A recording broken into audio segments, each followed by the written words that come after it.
this whole time was to be driving the RX-7 at the beginning of the drift season, regardless of where we were at in the coupe conversion.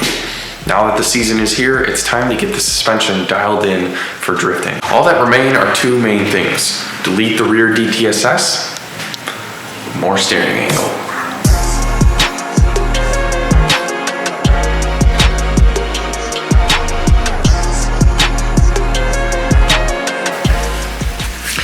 It's fine, we're fine.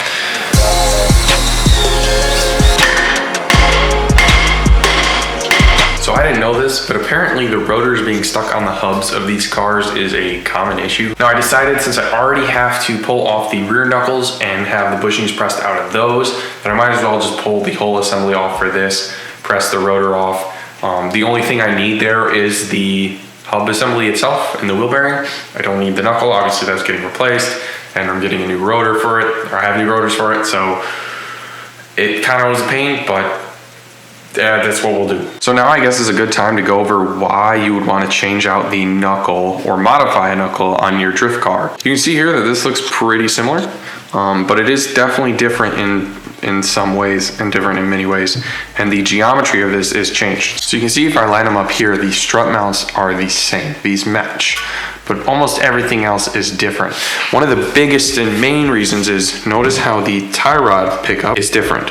It is shorter. Because the knuckle assembly pivots around the ball joint, by moving this in, that means the same amount of travel of tie rod end for your steering will actually turn the knuckle more and does give you more angle. So that's the main reason. But you will also notice that the ball joint pickup and the tie rod end pickup are lowered. That'll help correct some of the geometry that is messed up when the car is lowered. So that's some of the advantages of going with a custom steering knuckle like this. This specific knuckle is from Part Shop Max, and I'll have a link in the description for that.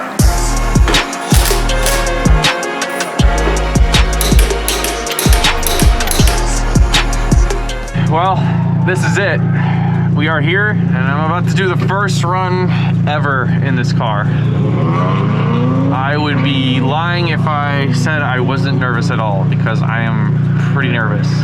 On paper, this car should suck, like really bad.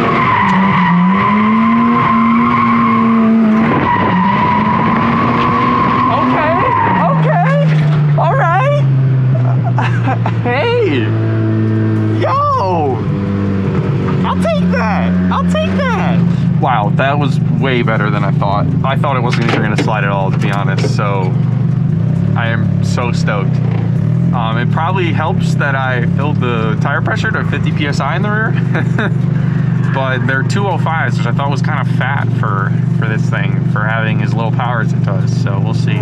It's definitely rubbing on full lock, and I think that started to kind of mess me up on the first corner last time. Figure out something to sort the clearance out, whether that be raise the front or start hammering or something. I'll have to find out, but that's okay. This thing actually had pretty good angle for what I thought, with giant ass Corvette was on the front, stock body. That was also in first gear, and it actually did pretty good. I wasn't running out of RPM just yet, but I'd like to see if this thing will be able to do second, because I think that's where it's gonna fail, especially without having the 5th and 6th ports. I don't know, I think I'm gonna go first again.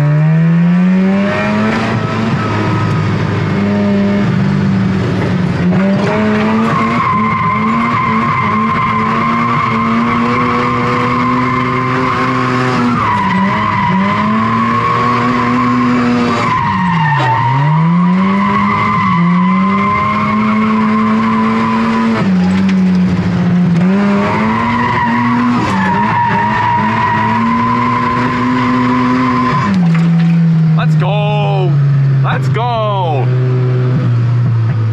Hell yeah! I'm so stoked right now. This thing is doing way better than I thought it was going to. All right, this time we're trying second gear, so we'll see. I'm skeptical, but I was also extremely surprised it even did it in the first place in first gear, so.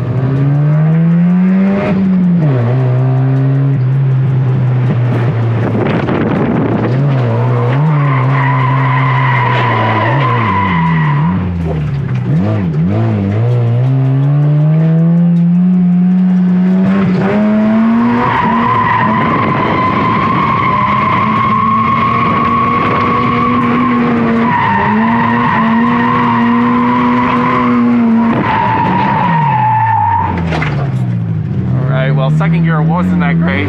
I switched back to first. I don't think that's gonna happen. Not with this engine and this current setup, at least. Since this engine doesn't have 5th and 6th ports, there's just no low end torque. None.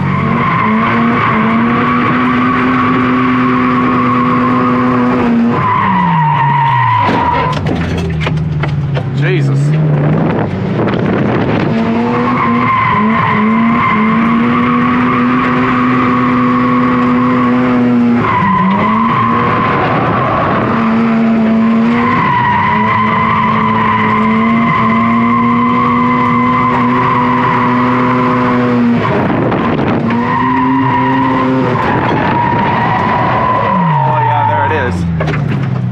Just spun out because of me hitting on lock.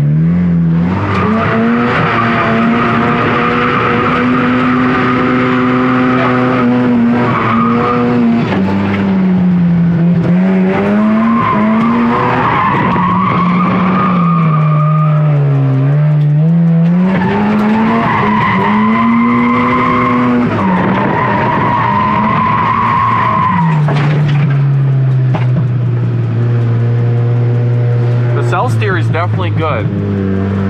In the Mustang, the self steer kind of sucks, so I'm so happy to actually have decent self steer.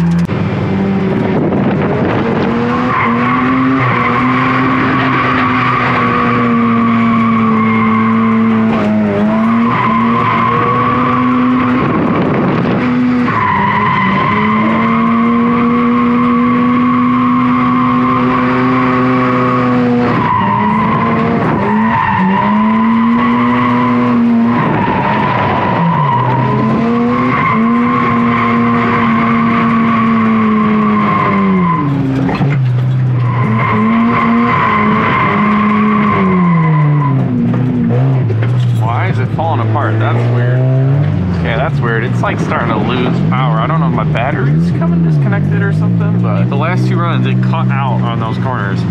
All right, I think I'm gonna give it one more run tonight. I kind of know what I gotta do now. The biggest obstruction is 100% the rubbing when I get close to full lock, because that has definitely hung me up the most. But this cutting out, I don't know. I'm at a half tank of gas. I feel like I still have enough before it's like actually starving it of fuel, but that's definitely weird.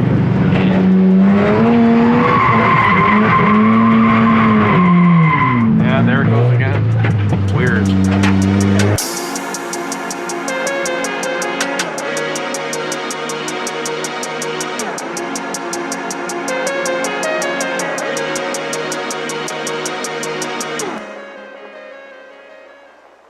The strut mounts match, but the actual ball joint pickup